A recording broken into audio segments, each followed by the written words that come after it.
प्रदोष के समय पर अगर मान लो कोई भिखारी से भिखारी व्यक्ति भी है जो ठेला चला रहा है, उसके पास में खाने के लिए कुछ नहीं है, फटे कपड़े पहन रहा है, उसकी जिंदगी में कुछ भी नहीं बचा और कर्जे में लदालूम हो गया, एक चावल का दाना अगर वो प्रदोष के दिन, प्रदोष काल में शाम के समय पर शंकर के शिवलिंग पर चढ़ा देता है तो 3 या 4 प्रदोष में उसका कर्जा चूकना प्रारंभ हो जाता है। वो प्रदोष का विधान है। इतना ये प्रदोष का वर्णन करा किसने? इतना प्रदोष की महत्वता बताई किसने? जिस समय पर सूरज डूब रहा हो, चंद्र प्रकाशित हो रहा हो, दोनों का मेल हो रहा हो, ना तो पूरा सूरज डूबा है, ना पूरा चंद्र आया है, ना पूरा अंधेरा है, ना पूरा उजाला है, उस समय को प्रदोष काल कहा गया। उस समय को प्रदोष का समय कहा, प्रदोष काल कहा। अब कई लोग हमसे कहते हैं गुरुजी आप हमको प्रदोष का समय बताया करो कि प्रदोष काल किसको कहते हैं, प्रदोष का समय किसको कहते हैं। अब एक बात हम आप सबसे कहना चाहते हैं, जितने लोग आस्था चैनल पर सुन रहे हैं, जितने फेसबुक यूट्यूब पर सुन रहे हैं, अगर हम समय देखकर बताएं आपको कि शाम को 6 बजे, 6:30 बजे, 6:30 पे लेकर 7:30 के बीच में ये समय है, या 5:30 से लेकर 6:30 तक का ये समय है, या हम तुमको बोल दें कि इतनी बजे ये समय प्रदोष काल का रहेगा या इतनी बजे ये समय रहेगा, तो देखिए कभी कभी ठंड का समय आता है तो दिन जल्दी ढल जाता है, कभी कभी गर्मी का समय रहता है तो दिन बहुत लेट ढलता है। इसलिए समय की गणना से मत चलो, आप तो ये अंदाजा लगाकर रखो कि दिन ढल रहा हो, अंधेरा होना शुरू हो रहा हो, सूरज डूब रहा हो, चंद्र प्रकाशित हो रहा हो, अंधेरा अपना काम कर रहा है, सूरज ढलता जा रहा है, दिन कम होते चले जा रहा है और अंधेरा थोड़ा बढ़ते चले जा रहा है। इन दोनों का जो मिलन का समय हो, अब वो कितनी भी बजे, आप तो बस उसके मिलन का समय निकाल लो, वही समय प्रदोष काल कहलाता है, वही समय प्रदोष काल।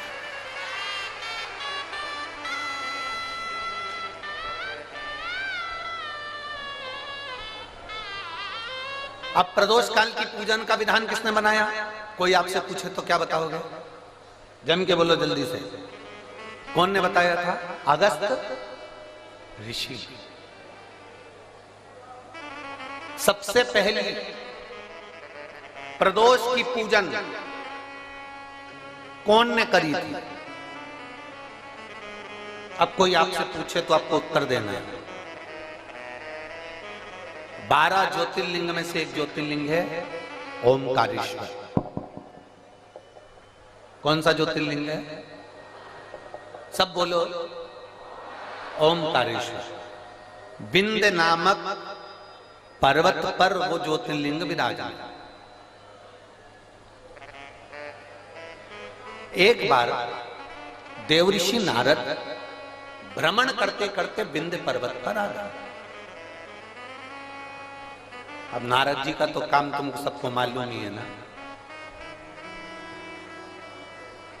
नारद जी का काम तो मालूम है ना सबको। क्या काम है उनका? दुनिया के लोग कहते हैं नारद जी का काम है चुगली करने का, पर शिव महापुराण की कथा कहती है नारद जी का काम चुगली करने का नहीं है। नारद जी का काम किसी व्यक्ति को अग्नि प्रज्वलित कर कर, किसी व्यक्ति में आग प्रज्वलित कर कर, किसी व्यक्ति के हृदय को जलाकर भगवान की भक्ति को प्रकट करने की सामर्थ्यता देवऋषि नारद। लोग कहते हैं नारद जी का काम चुगली करने का है, लोग कहते हैं नारद जी का काम निंदा करने का है। निंदा करने का नहीं, निंदा के माध्यम से भगवान की भक्ति प्रकट करना। किसी के अंदर इतनी जलन उत्पन्न कर देना कि वो तप करने बैठ जाए, किसी की इतनी बड़ाई कर देना कि वो भगवान की भक्ति से जुड़ जाए। ये देवऋषि नारद का काम। दुनिया के लोग, दुनिया के कथाकार कहते हैं कि देवर्षि नारद निंदक है, देवर्षि नारद चुगलखोर है, देवर्षि नारद निंदा करते हैं। ये दुनिया के लोगों ने एक पक्ष देखा, अगर दूसरा पक्ष देखते तो मालूम पड़ता कि देवर्षि नारद निंदक नहीं है। देवर्षि नारद जो देवर्षि नारद हैं वो चुगलखोर नहीं है। देवर्षि नारद अपनी वाणी से किसी के अंदर अग्नि उत्पन्न कर कर उसको इतना अंदर से जला देते हैं कि वो भगवान को प्राप्त करने के लिए फिर कुछ ना कुछ प्रयास कर ही लेता है। जब जब देवर्षि नारद ने निंदा करी, जब जब देवर्षि नारद ने चुगली करी, तब तक देवता को प्रकट होना पड़ा।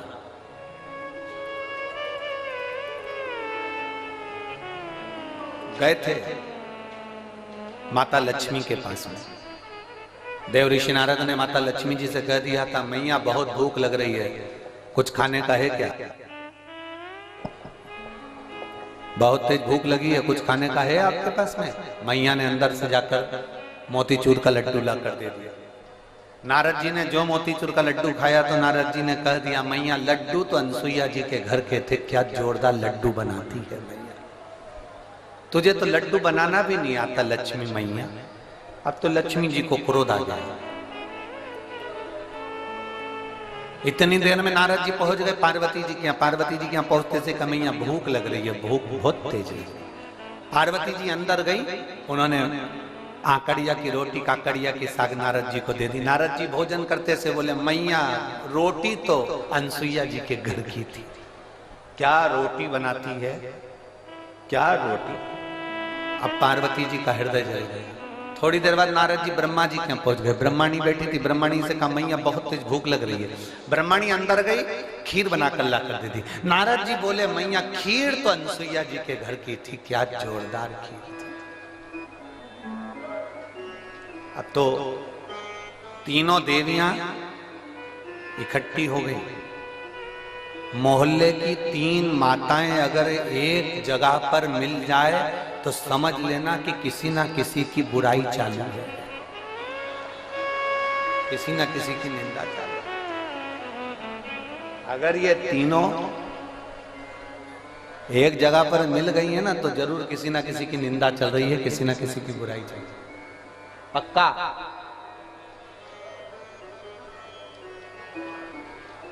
इकट्ठी हो गई। तीनों देवियों ने आपस में विचार करा कि अपन तो परेशान हो गए नारद जी के कारण। अनसुईया अनसुईया अनसुईया अनसुईया, ऐसा क्या अनसुईया में? अपने अपने पतियों को परीक्षा लेने भेज दो। ब्रह्मा विष्णु महेश तीनों परीक्षा लेने के लिए चले। और जैसे ही ब्रह्मा विष्णु महेश परीक्षा लेने के लिए चले, परीक्षा लेने के लिए जैसे ही चल दिए, इतने में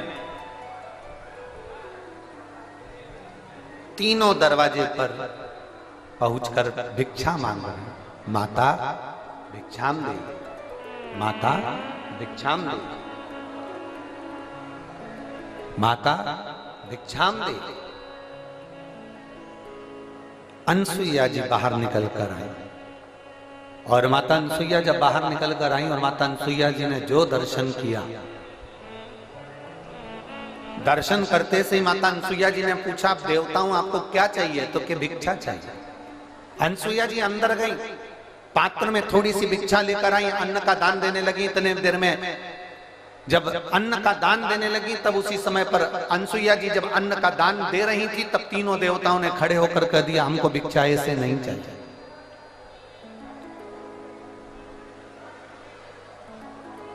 हमको ऐसी भिक्षा नहीं चाहिए।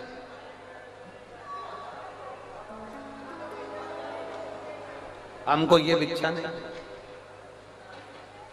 तो तुमको कैसी भिक्षा चाहिए?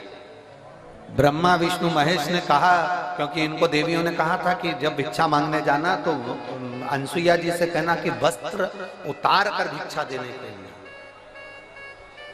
वस्त्र। अब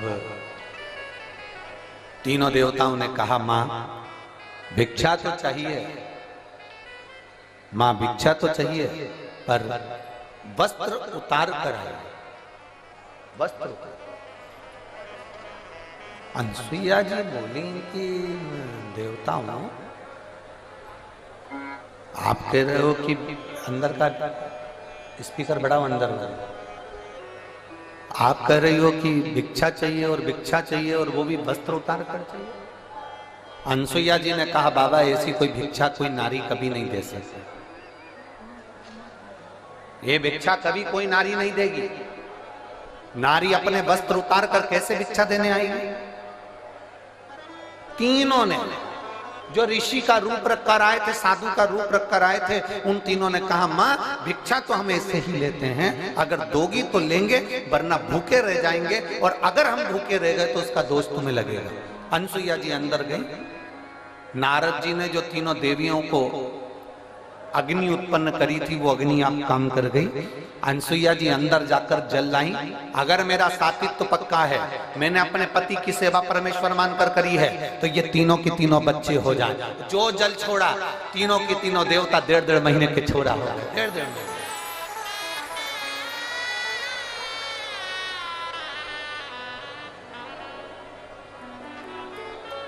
अंत ऋषि तो थे। अनसुईया जी ने विश्वकर्मा जी का ध्यान कर कर चंदन का पलना बनवाया, रेशम की डोरी लगाई, तीनों देवताओं को उसमें विराजमान कर दिया, तीनों देवताओं को उसमें विराजमान कर दिया।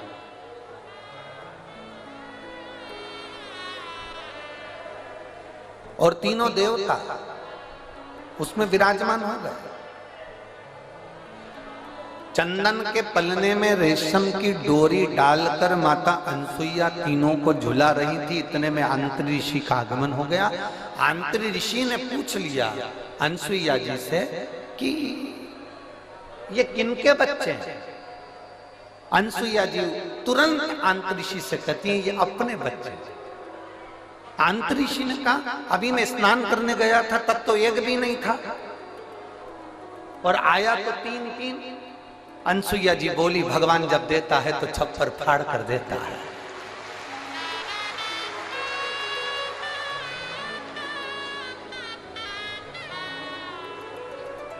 और माता अनसुईया ने डाल दिया पालना, बन कर के झूल रहे 3 देवता।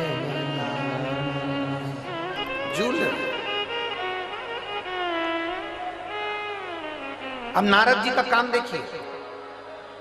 दुनिया के लोग कहते हैं नारद निंदा करते हैं, दुनिया के लोग कहते हैं नारद चुगली करते हैं। अगर नारद नहीं होते तो चंद्र प्रकट नहीं होते, अगर नारद नहीं होते तो दुर्वासा प्रकट नहीं होते, अगर नारद नहीं होते तो दत्तात्रेय भगवान प्रकट नहीं होते, अगर नारद नहीं होते।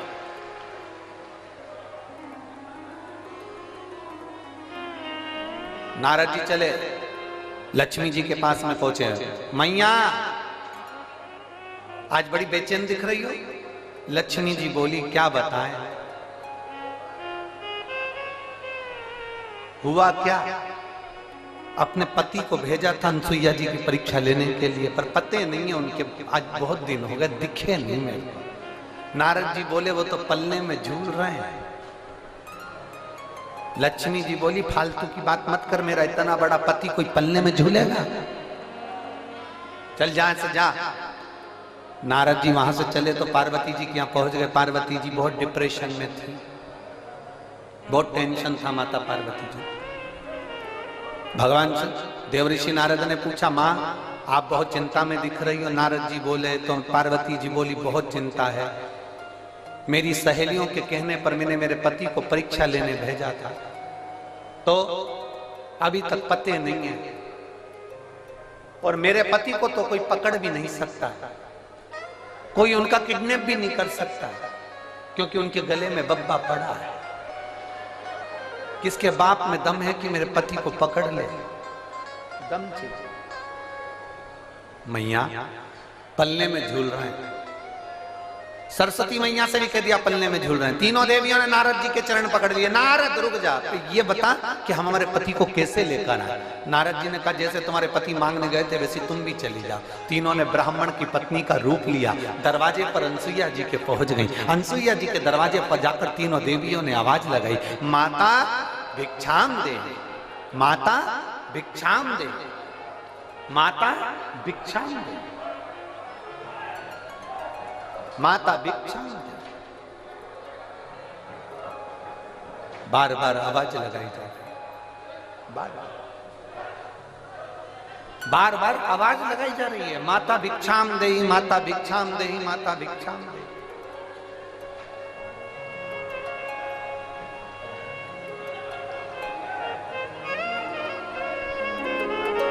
बार बार आवाज आई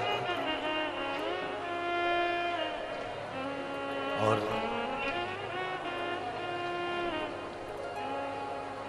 जैसे ही आवाज लगाई पार्वती मैया निकल, अनसुईया मैया निकल कर बाहर आई। जो अनसुईया मैया निकल कर बाहर आती इतने में अंतरीषी ने आवाज लगाई, अनसुईया कहां जा रही हो? अनसुईया रुक गई, दरवाजा बंद है, तीनों देवियां बाहर। लक्ष्मी ने पार्वती से कहा, पार्वती जरा देखो तो अंदर अपने पति हैं भी कि नहीं है। पार्वती जी ने सरस्वती से कहा तुम अंदर झांक कर देखो पति अंदर है कि नहीं है। सरस्वती मैया दरवाजे में एक छोटी सी सरंग थी, पतली सी सरंग, उस सरंग में से सरस्वती अंदर झांक कर देख रही थी। इतने में पीछे से देवऋषि नारद जी आकर बोले, मैया तुम दूसरे के घर में झांकी हो ना, आज से पृथ्वी पर जितनी माता है ना इनकी भी आदत बदल जाएगी। ये जब भी कपड़ा सुखाने ऊपर जाएगी तो पड़ोसी की छत जरूर ढाक के आए।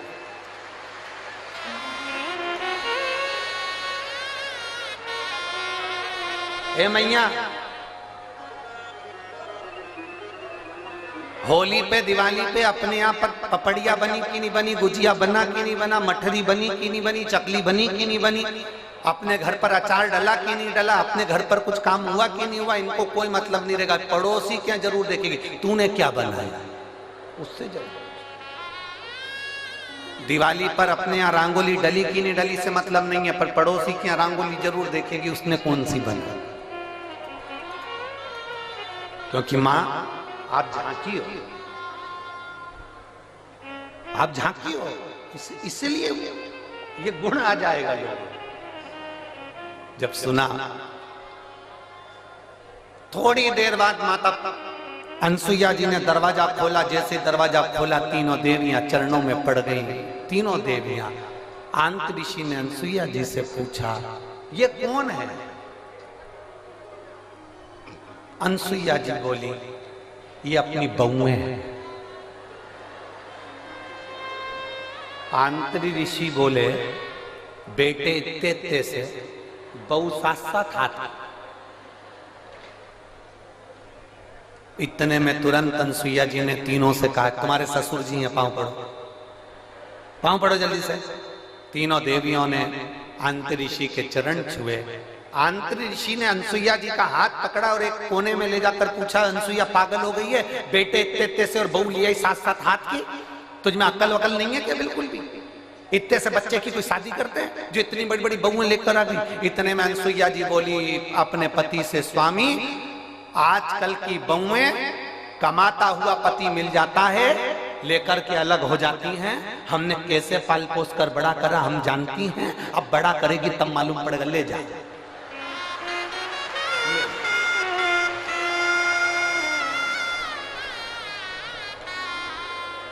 अब तीनों देवियां तीनों देवताओं को देखकर टेंशन में आ गई।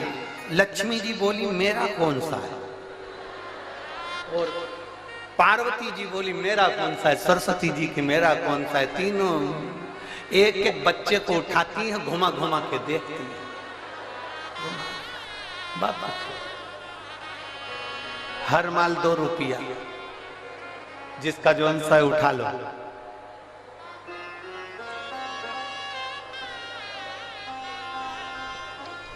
अब उठाएं किसको? लक्ष्मी जी सबसे पहले बोली कि देखो, सबसे पहले मैं विद्वान भी हूं और चतुर भी हूं और मैं अपने पति को छांट सकता हूं। जो ज्यादा विद्वान होता है, जो ज्यादा चतुर होता है, सब्जी के ठेले पे वही सड़ी हुई भिंडी लेके आता है।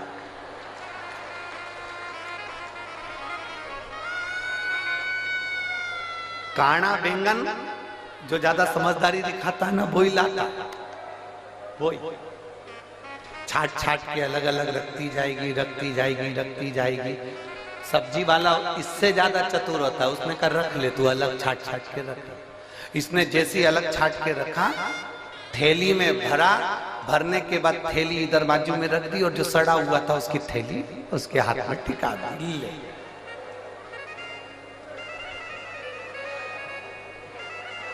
लक्ष्मी जी बोली सबसे पहले मैं छाटूंगी। लक्ष्मी जी ने अपने पति को छाटा। जो छाटने बैठी लक्ष्मी जी तो भगवान ब्रह्मा जी को उन्होंने अपनी गोदी में उठा लिया और ब्रह्मा जी को गोदी में उठाकर बोली ये मेरे पति हैं। उनको जो हाथ में लिया, इतनी देर में तो अनसुईया जी को हंसी आ गई। अनसुईया जी को हंसी आई, उन्होंने कहा रुको, इन तीनों को वापिस सुलाओ। जमीन पर सुलाया। अनसुईया जी ने हाथ में जल लिया।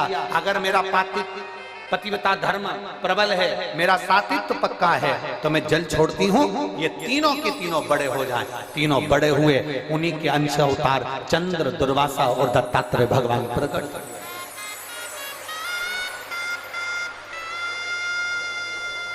उन्हीं के अंश। और महाराज,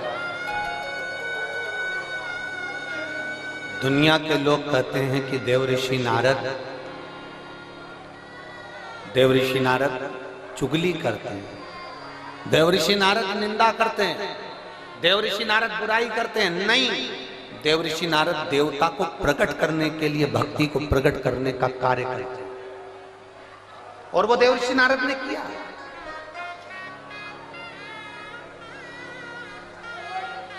इसीलिए महाराज, नारायण श्रीमन नारायण, नारायण श्रीमन नारायण,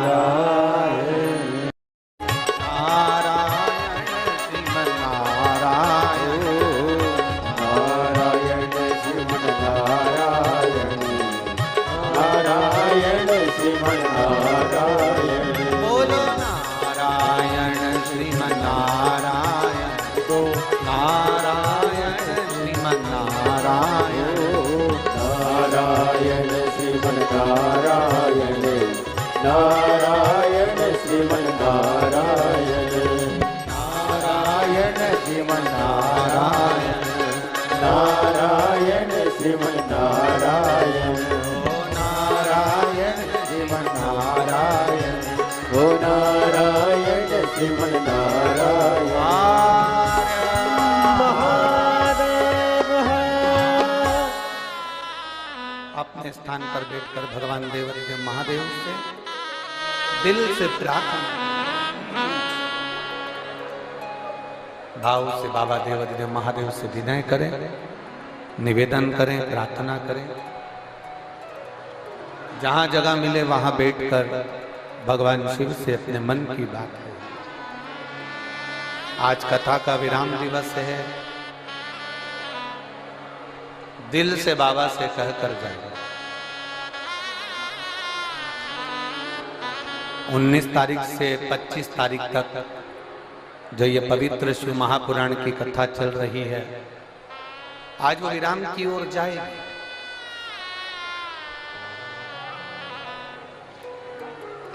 1 अप्रैल से 7 अप्रैल तक मनासा नीमच जिले में 1 बजे से 4 बजे तक कथा टीवी पर आई।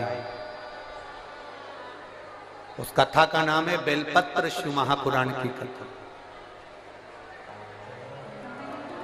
एक एक बेलपत्र का महत्व उस कथा में अपन जानेंगे, और उस कथा में अपन समझेंगे कि बेलपत्र की महत्वता क्या है।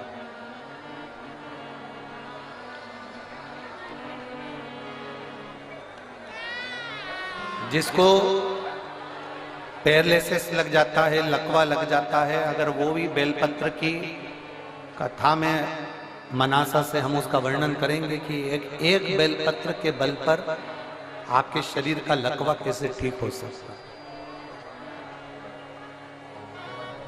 उस कथा को जरूर सुनिए।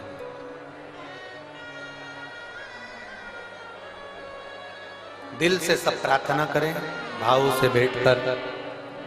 जिनको श्री शिवाय नमस्तुभ्यम आता है वो उच्च स्वर में यहां तक आपकी आवाज पहुंचे, इस भाव से बोले।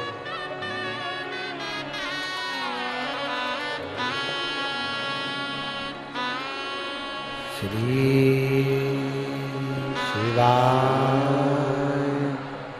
नमस्तुभ्यम, श्री शिवाय नमस्तुभ्यम, श्री शिवाय नमस्तुभ्यम, श्री शिवाय नमस्तुभ्यम, श्री शिवाय नमस्तुभ्यम, श्री शिवाय नमस्तुभ्यम, श्री शिवाय नमस्तुभ्यम। भोला सब दुख काटो हमारा, ओ भोला सब दुख काटो हमारा। शिव शंकर जपो तेरी माला, भोले बाबा जपो तेरी माला, भोला सब दुख काटो हमारा, ओ भोला सब दुख काटो हमारा। वेश मंगल मंगलकारी, वेश मंगल मंगलकारी, शमशान वासी हमारा, शमशान वासी हमारा, ओ भोला सब दुख काटो हमारा, ओ भोला सब दुख काटो हमारा। शिव कथा कह रही है, भगवान शंकर का संवाद कर रहा है, शिव महापुराण की कथा कर रही है। देवऋषि नारद विंध्य पर्वत के पास में जाकर कहते हैं, विंध्य तुझ में और सुमेरु पर्वत में बहुत अंतर है। विंध्य तू इतना विशाल नहीं है जितना सुमेरु पर्वत विशाल है। अब विंध्य पर्वत को तो क्रोध आ गया। जब विंध्य पर्वत को क्रोध आया तो विंध्य पर्वत ने विचार करा कि अब कुछ भी हो जाए, मुझे इतना ऊंचा बनना है, इतना ऊंचा बनना है कि देवता तक मेरा पर्वत की श्रृंखला पहुंचे। अब मुझे इतना ऊंचा जाना है, अब मुझे इतना ऊंचा पहुंचना। विंध्य ने अपना विस्तार करा, सुमेरु पर्वत से भी ऊंचा विंध्य पर्वत पहुंच गया।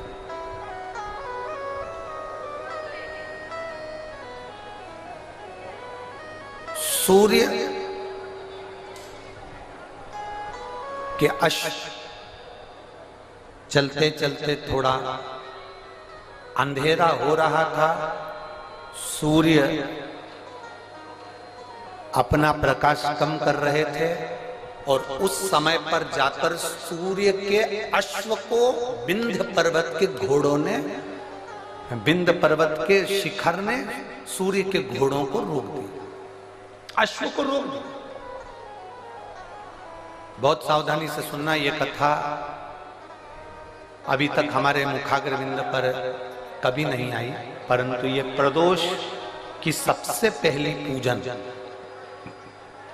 प्रदोष काल में सबसे पहली पूजन प्रदोष की कौन ने करी थी और कब करी गई थी, वो कथा चल रही।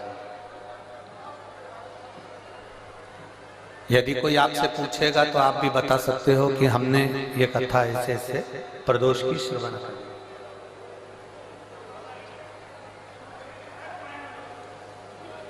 एक सुख का अनुभव कराती है प्रदोष की पूजा। एक पत्र है, देखिए।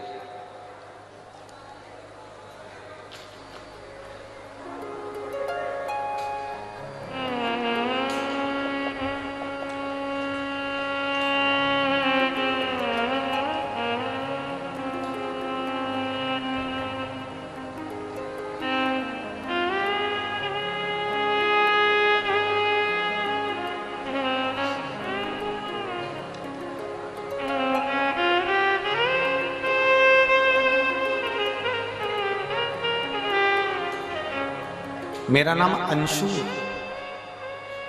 मैं अंशु हूं। मैं गाजियाबाद उत्तर प्रदेश की रहने वाली हूं। कहीं बैठी हो तो हाथ हिला सकते हैं। मेरा नाम अंशु है, आशु है। मैं गाजियाबाद उत्तर प्रदेश की रहने वाली हूं। कहीं बैठी हो तो हाथ हिला सकते हैं। उत्तर प्रदेश गाजियाबाद से आई हूं।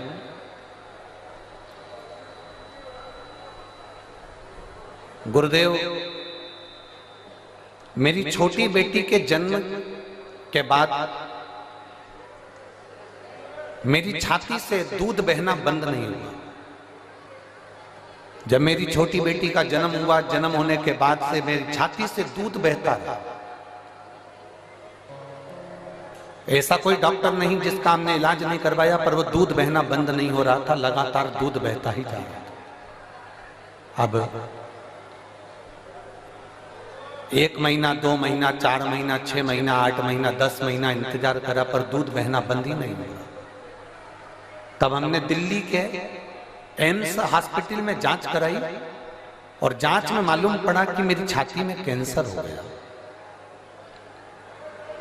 और मुझे कैंसर बता दिया गया और सर में ब्रेन ट्यूमर बता दिया गया।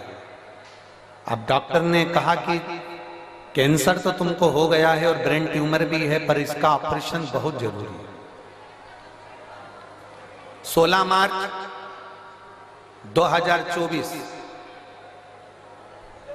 ऑपरेशन की तारीख दी गई।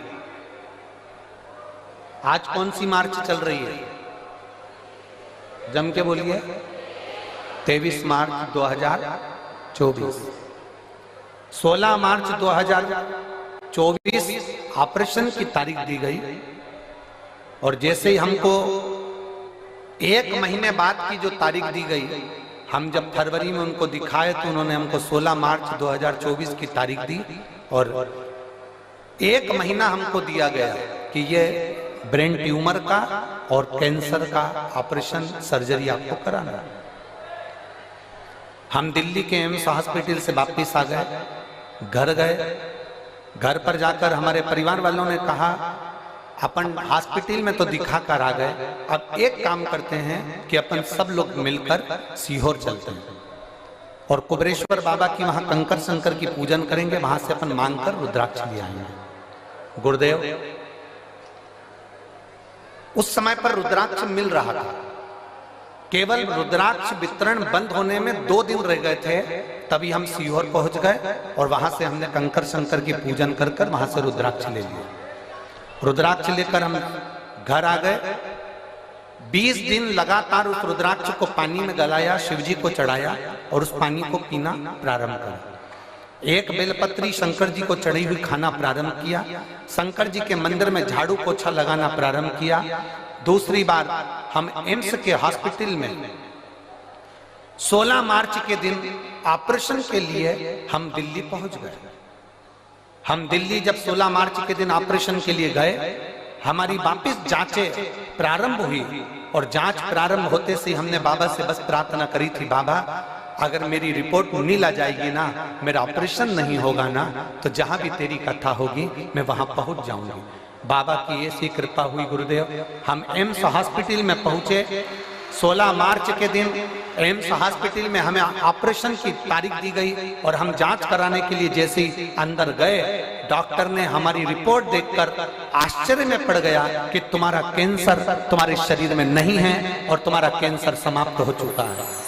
मैं बाबा को नमन करने के लिए यहाँ पर आई हूँ। मेरे बाबा ने मुझे बचा लिया और मेरे शरीर में कैंसर नहीं निकला। जिस डॉक्टर ने मुझे कैंसर बताया था उसी ने बाद में मना कर दिया। मैं बाबा को धन्यवाद देने। कहीं बैठी हैं क्या? अगर कहीं बैठी हो, आशु नाम है इनका, गाजियाबाद उत्तर प्रदेश की रहने वाली हैं, जिनका मोबाइल नंबर ये है। शिव तत्व। एक पत्र और है।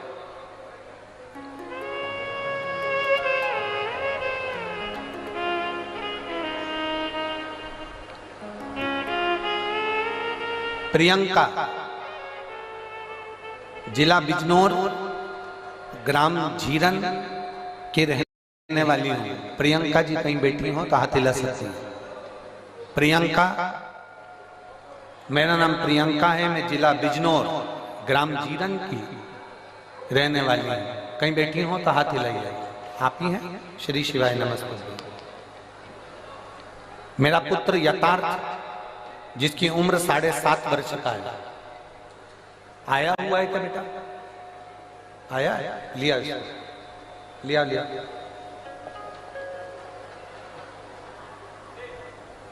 मेरा पुत्र यथार्थ 7.5 वर्ष का है।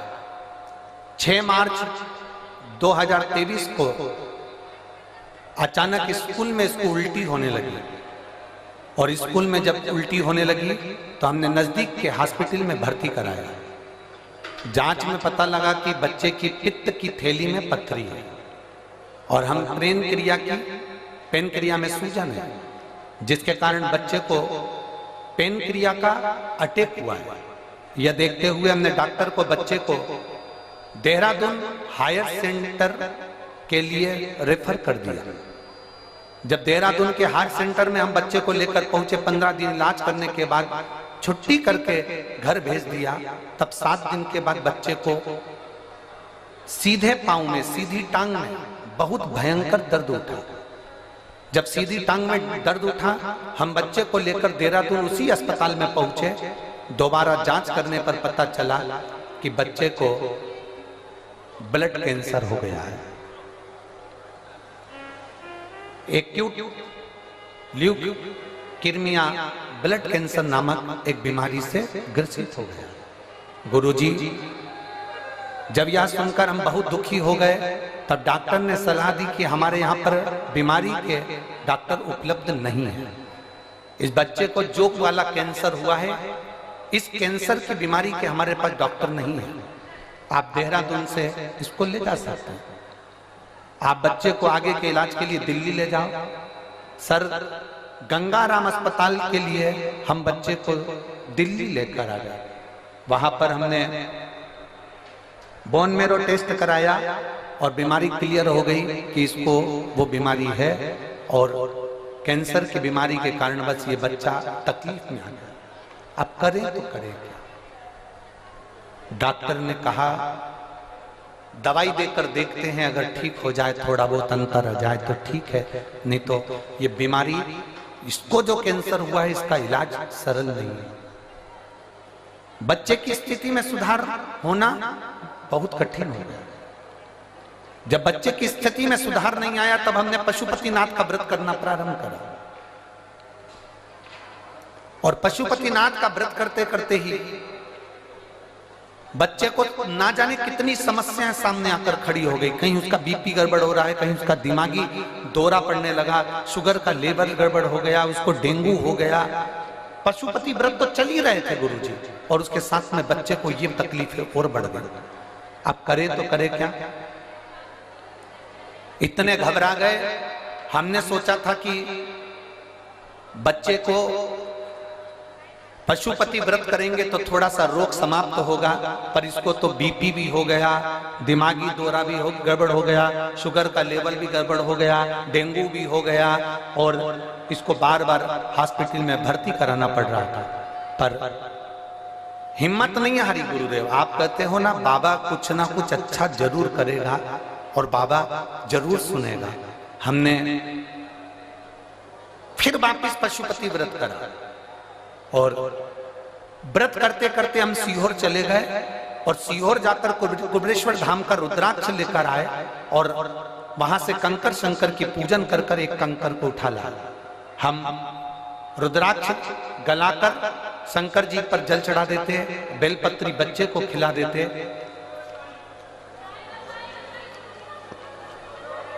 बाबा को उस बच्चे को खिला देते, और ऐसी कृपा बाबा की हुई कि अब बच्चे को आराम लगना प्रारंभ हुआ और मेरा बच्चा ठीक होना प्रारंभ हुआ।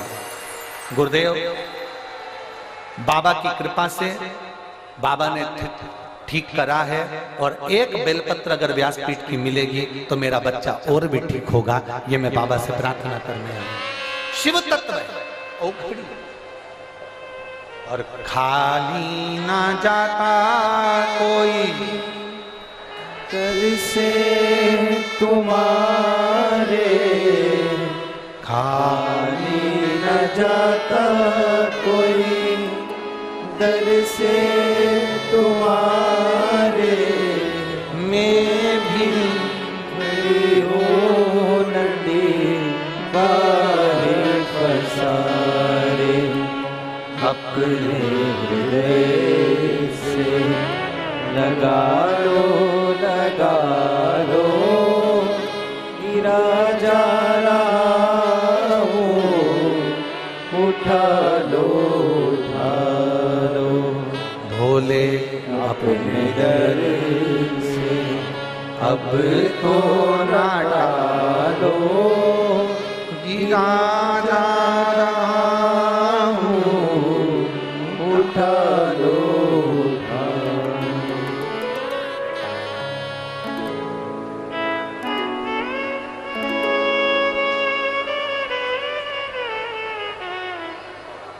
एक पत्र और बड़ा अच्छा है।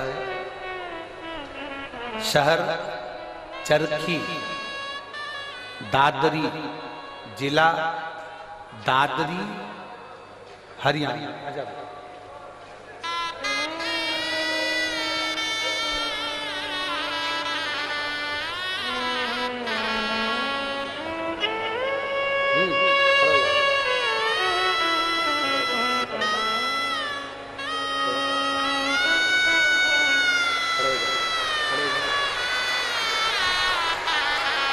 ठीक है, शंभो बोलो श्री शिवाय, श्री शिवाय नमस्ते।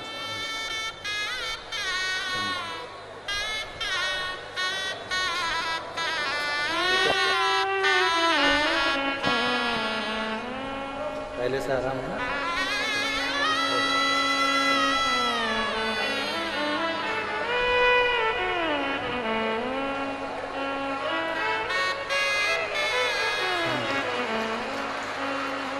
शहर चरखी, दादरी, जिला दादरी, हरियाणा। नाम ओमपति। फोन नंबर मेरा ये है। कहीं बैठी हो तो हाथ हिला सकते हैं, कहीं बैठे हो तो हाथ हिला सकते हैं। आप ही ने लिखा है, एक बार हाथ हिला दो। श्री शिवाय नमस्ते। शहर चरखी, दादरी, जिला दादरी, हरियाणा। ओमपति। फोन नंबर ये है। मेरे भाई के लिए गुरुदेव मैं वर्णन करना चाहती हूँ। शिव बाबा का क्या वर्णन करूं। मेरे भाई को 2023 से कैंसर हो गया है। उसका इलाज जिंदल हॉस्पिटल हिसार में चल रहा है। नाक में कैंसर हुआ, नाक का ऑपरेशन करवाया, फिर गले में कैंसर हो गया। गले में कैंसर हुआ। 2 साल से मैं आपकी कथा सुन रही हूं। मैंने मेरे भाई से कहा कि अगर डबल से कैंसर हो रहा है तो तू सीहोर जा, रुद्राक्ष ला और उस रुद्राक्ष को पानी में गलाकर शिव जी को चढ़ाकर पीना प्रारंभ कर। मैं मेरे भाई की तरफ से यहाँ पर दंडवत करने के लिए, प्रणाम करने के लिए आई हूँ, कथा सुनने के लिए आई हूँ। हम लोग रुद्राक्ष लेने के लिए सीहोर चले गए और वहां से रुद्राक्ष लेकर आए। जब रुद्राक्ष लेकर आए, भाई की एक रिपोर्ट, एक ऑपरेशन और डॉक्टर ने बोल दिया था वो कराना था, जो कि 12 मार्च 2024 को वो ऑपरेशन होना था। हमने बाबा से प्रार्थना करी, अगर बाबा आप संभाल लोगे तो मैं कथा सुनने के लिए पंडाल में जाऊंगी। मेरे भाई की जब दूसरी रिपोर्ट हमने जब जिंदल हॉस्पिटल में दिखाया तो 12 मार्च के दिन रिपोर्ट में आया कि इसकी सारी रिपोर्ट नील है और ये बालक अब ठीक हो गया है, इसका कैंसर समाप्ति की। एक बार हाथ हिला दो बहन, बधाई। इसके लिए एक बेलपत्र ले जाओ, आजा आजा, एक बेलपत्र इसके लिए ले जाओ। शिव है वो घड़ी है और खाली ना जाता कोई दर से तुम्हारे, खाली ना जाता कोई दर से तुम्हारे, मैं भी खड़ी हूँ बाहें पसारे, अपने हृदय से लगा लो, गिरा जा रहा हो, उठा दो, भोले अपने दर से अब तो न टालो, गिरा जा रहा हो, उठा दो। एक शिव भक्ति को जगाइए।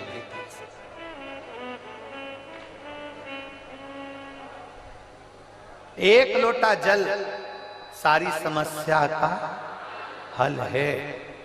जिस दिन विश्वास से, भरोसे से, दृढ़ता से आप शंकर जी के मंदिर में एक लोटा जल चढ़ाने लगोगे, भरोसा रखकर जिस दिन बेलपत्र को खाने लगोगे,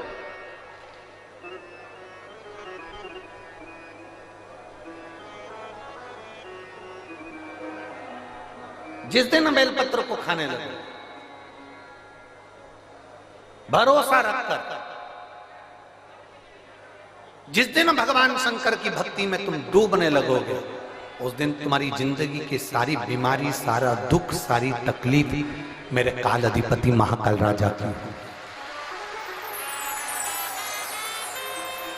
तुम्हारे जीवन का सारा दुख वो काल अधिपति महाकाल मेरे कुबेर भंडारी, मेरे कुबेरेश्वर महादेव का हो। एक निवेदन हम जरूर करेंगे, कभी मौका लगे, कभी मौका लगे, इस पंडाल में बोलकर जाना बाबा से कि बाबा मुझे ऐसा धन देना कि एक बार मैं भी कुबेरेश्वर धाम सीहोर आ सकूं और तेरे धाम में आकर कथा सुन सकूं, कंकर शंकर की पूजन कर सकूं, वहां का रुद्राक्ष ले सकूं। कभी कभी, और जरूरी नहीं है कि वहां का रुद्राक्ष केवल बीमारी के लिए काम आता है ना, कभी जिंदगी में कुबेरेश्वर धाम जाना और रुद्राक्ष मांग कर लेकर आना। और हम तो कहेंगे, जितने कथा सुनने वाले हैं सारे श्रोताओं से निवेदन करेंगे, लाल धागे में उस रुद्राक्ष को अपने गले में धारण कर कर रखो। जिंदगी में कभी हार नहीं होगी, आगे बढ़ते ही जाओ। चाहे महिला हो चाहे पुरुष हो, चाहे महिला हो चाहे पुरुष हो, गले में रुद्राक्ष होना जरूरी है। पहनो। कई लोग कहते हैं हम तुलसी की माला पहनते हैं, रुद्राक्ष पहन सकते, क्यों नहीं? किसने मना करा? कौन से शास्त्र में लिखा है, कौन सी वेद में लिखा है, कौन से पुराण में लिखा है कि तुलसी को पहनने वाले रुद्राक्ष नहीं पहन सकते, या रुद्राक्ष को पहनने वाले तुलसी नहीं पहन सकते?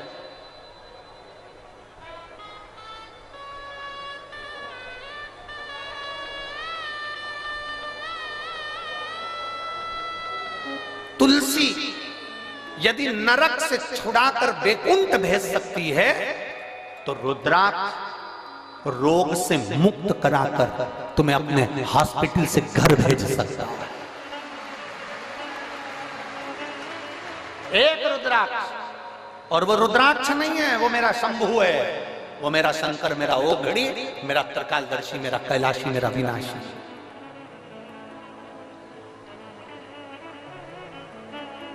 कई लोग कहते हैं गुरुजी अभी अभी आपके यहाँ पर रुद्राक्ष उत्सव हुआ, अभी आपके यहाँ पर 26 तारीख को सुबह 10 बजे महादेव की होली है।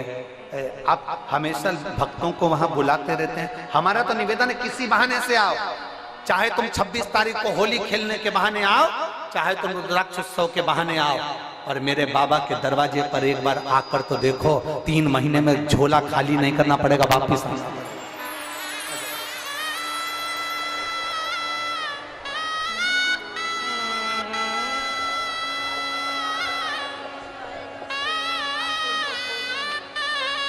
ये आपकी है और ये आपके भैया को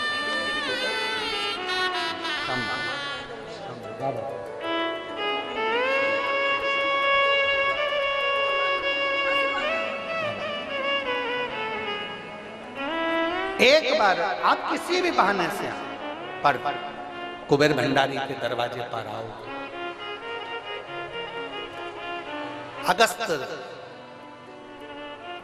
बाबा तो काशी में निवास कर रहे हैं, देवऋषि नारद ने लगा दिया, विंध्याचल पर्वत ने अपनी आकृति बढ़ाई, सुमेरु से ऊंचा होने के लिए सूर्य नारायण भगवान का रथ रुक गया,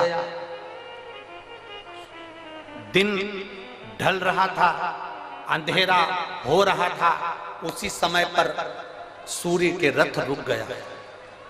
समझ में नहीं आ रहा सूर्य देवता को करूं क्या। वो प्रदोष काल था, वो प्रदोष का समय था, वो प्रदोष की घड़ी थी, वो प्रदोष का पल था, जिस समय पर सूर्य ढल रहा था और रात्रि हो रही थी। दोनों का मिलन होते समय अश्व रुक गए। विंध्य पर्वत ने सूर्य के अश्वों को रोक दिया, आगे नहीं बढ़ पा रहे थे। सूर्य करे क्या? तब सूर्य देवता ने एक बच्चे का रूप रख लिया।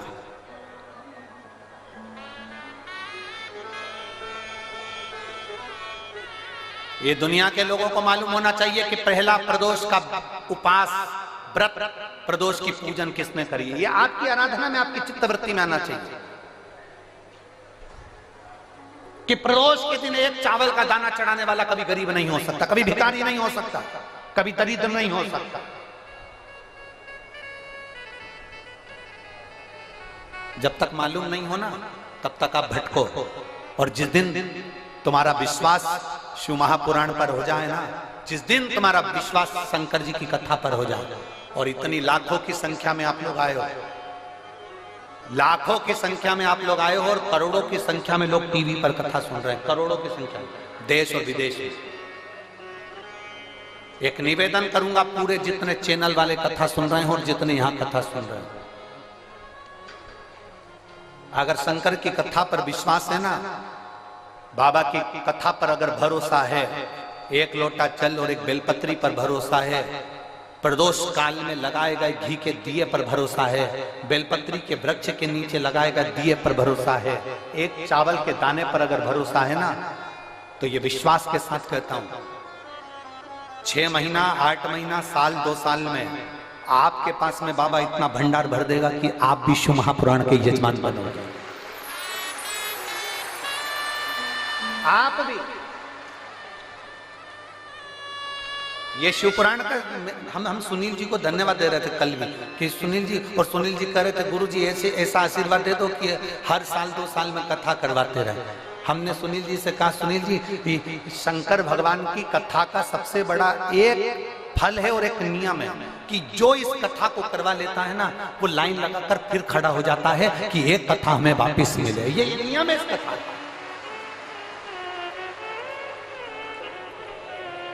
भटिंडा पंजाब में अमरजीत सिंह जी ने कथा करवाई,